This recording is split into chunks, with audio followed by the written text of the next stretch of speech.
back at Motel 6, these guys have been left completely in the dark, growing angrier and angrier by the moment.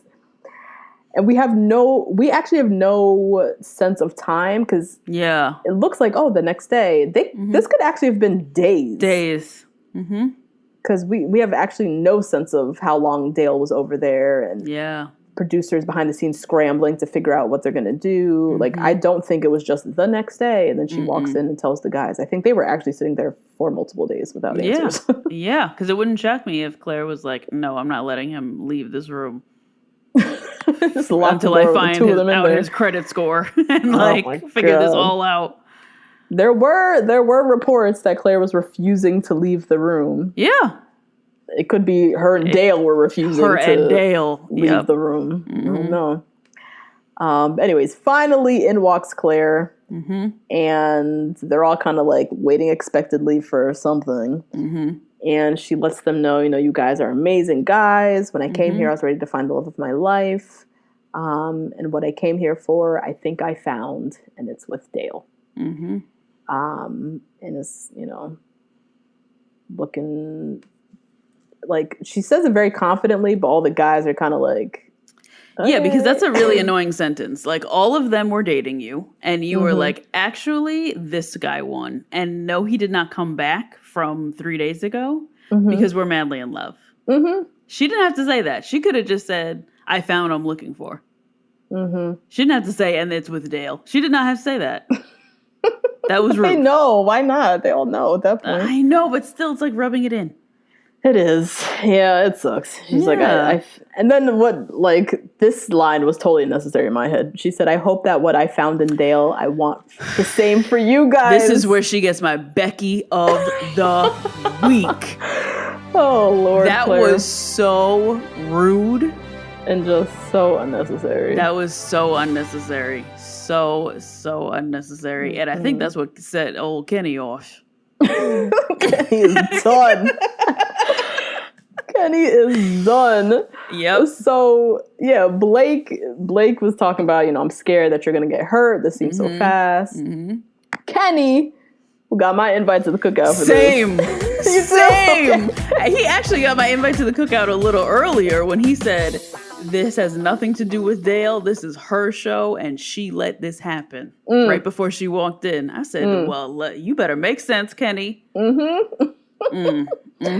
Claire is out here asking all the questions we need to know. He flat out said, were you guys talking before the show? Because this shit ain't adding up. This don't make no damn sense to me. And he's just like, I've wasted so much time here. What you're not going to do is not just give me the whole truth at once. Right. And flat your out. Version of it. Like, I'm going to ask questions. And Right. She again doubles down, 100% not. And then Kenny goes in more. Yep. He said, you should apologize to the group. Yep. I just feel like a lot of time has been wasted. I was talking with you, but I could tell you didn't care. Yep. And you should apologize for faking it when you were in love with Dale from the first night. I think he said. He ain't wrong. And you know what? Kenny is a boy band manager. And like we have said previously, it's not like he took PTO time for this. He doesn't get paid out for this. He is sacrificing a lot to be here. A lot of these guys have like good paying normal jobs or, are here for Instagram. This man here is like, look, I came here for love. I'm almost 40. I do not get paid to not be here, and you are wasting my time. And I think you said on another episode, he's a boy band manager. Yeah. The music industry is like on shutdown right now. Who is going to shows to see any of these boy bands or whatever? My man's probably trying to fix up a Patreon right now.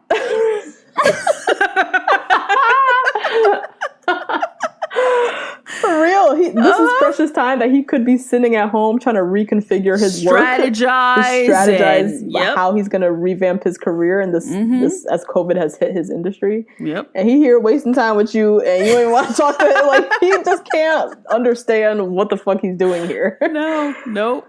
Oh God. Claire though, she ain't apologizing. She said, "I will apologize if I wasted your time, but I am not going to apologize for love." Which is true.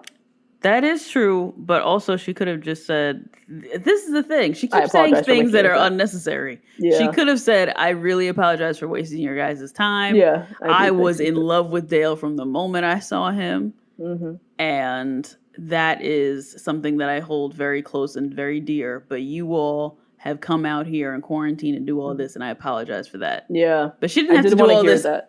I won't apologize for love. She didn't have to do all that. Yeah. I agree. She came in very much like, I fell in love. I found my person, and wanted them to be like, rah, rah, yay. Yeah. Like, go Claire. Like, this is, we're happy for you. This sucks, but we're happy for you. But I think you're right. She definitely did deserve more of a like explanation or an apology. Like, I've been so caught up with Dale these last 3 days. I recognize that. You guys are not dumb. I get it. I could have handled things a little bit differently. I apologize. Yeah. But I have deep feelings for this guy, and that kind of blocks my mind. Like, kind of, pepper it up a little bit, and they would be like, okay, we get it. But she didn't really take much ownership for her treatment of them the past 3 days at all. Yeah. But yeah, the guys, I mean, Ivan, he said, this takes guts. I appreciate you. What's his face? Ben, Buzz Lightyear. He says, I'm so happy for you. You've always been a bold woman. So this, makes sense. And even Jason, Jason. Yeah. She said, I'm not going to apologize for love. And he said, as you shouldn't. So they, although they've been sitting around for days, they were very supportive of her in the long run. Yeah. At the very end. Yeah. At the very end. Hugged her and went on her way. So after that, all the guys are still sitting around like, So what are we still doing here? What are we still doing here? What does this mean? Can I get my passport back? Like, right. What's the plan here? Blake, poor Blake, he another one. Oh, Lord Jesus. He doing a lot. He was doing a lot. Doing a lot. I think what he did was what Claire did with Dale. For Dale. He did with Claire. So he came with such high expectations. He said he spent time researching dementia and Alzheimer's to understand what her mom's going through. He invested a lot of time and energy into researching this woman, and now it's just like that. It's gone. She's gone. She's gone. So I get it, but he's off doing a lot. So now Chris Harrison calls up Neil Saran Wrap Lane on FaceTime. We don't get Neil this season. We just got him through a FaceTime. Still looking shiny as hell. A little pixelated, but still the freshly injected. Yes. Oh, yes. And tells him we need the ring, ASAP. Today. Yep, right now. Right now. There's a proposal supposedly happening tonight, so let's get that ring. Chris Harrison visits Dale. Dale's chilling. He feels good. He's in his own suite. He got his leather couch. He's Gucci. Doing quite fine. Chris lets him know that Claire, quote unquote, broke up with all the other guys. Yeah, the dramatics of that even being a phrase. And he said, what's next is the final step. Claire will be waiting for you, and she's going to be waiting for a proposal. Yep. I wonder if she said that to him ever.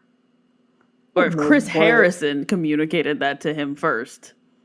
How horrific would that be? That's what I was the whole thing was icky in my head, because I'm like, why is Chris Harrison saying this to him? Yeah. You must go propose. Claire is waiting for a proposal. Did they talk about that last night? Right.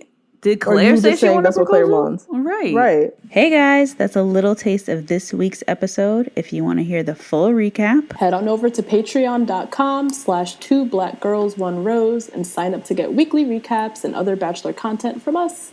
See you next week.